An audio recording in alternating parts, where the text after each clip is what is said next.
Hi all, അസ്സലാമു അലൈക്കും. ഇന്ന് തയ്യാറാക്കാൻ പോകുന്നത് ഒരു വെറൈറ്റി ജ്യൂസാണ്. കുക്കുംബർ കൊണ്ടുള്ള ഒരു ജ്യൂസാണ്. അപ്പോൾ നല്ല ചൂടാണല്ലോ, അപ്പോൾ എങ്ങനെ തയ്യാറാക്കാൻ നോക്കാം. അതിന് വേണ്ടിയിട്ട് 2 കുക്കുംബറാണ് ഞാൻ എടുത്തിട്ടുള്ളത്. അപ്പോൾ അത് തൊലി കളഞ്ഞ് കഴുകി വൃത്തിയാക്കിയിട്ട് നമുക്കതിനെ കട്ട് ചെയ്യാം. ഈ വീഡിയോ കാണുന്നത് സബ്സ്ക്രൈബ് ചെയ്യാണ്ടെങ്കിൽ പ്ലീസ് സബ്സ്ക്രൈബ് മൈ ചാനൽ. കുക്കുംബറിൻ്റെ ഉള്ളിൽ ഈ അരി ഉണ്ടല്ലോ, അത് ജ്യൂസ് അടിക്കുമ്പോൾ അതിലെടുക്കില്ല. അപ്പോൾ അതിനെ മാറ്റിയിട്ട് വേണം നമുക്ക് കട്ട് ചെയ്യാൻ. അപ്പോൾ അത് കട്ട് ചെയ്തിട്ട് ഞാൻ ഓരോന്നോരോന്ന് മാറ്റി വെക്കുന്നുണ്ട്. എല്ലാ കുക്കുംബറിൻ്റെയും അരി കളഞ്ഞിട്ട് ഞാൻ കട്ട് ചെയ്തിട്ടാണ് മാറ്റി വെച്ചിരിക്കുന്നത്. ഇനി ഒരു മിക്സിയുടെ ജാർ എടുത്തിട്ട് അതുപോലെ കട്ട് ചെയ്ത് വെച്ചിട്ടുള്ള കുക്കുംബർ മിക്സിയിലേക്ക് മാറ്റി കൊടുക്കാം.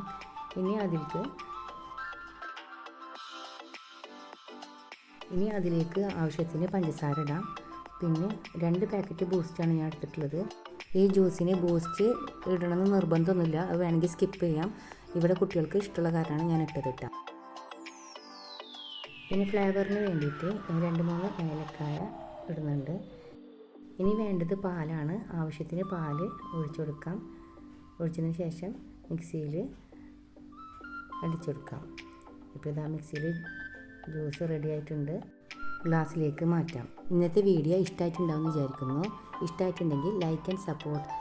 ഇനി വീഡിയോ കാണുന്നത് സബ്സ്ക്രൈബ് ചെയ്യാണ്ടാണെങ്കിൽ please subscribe and support my channel. Thank you. അസ്സലാമു അലൈക്കും.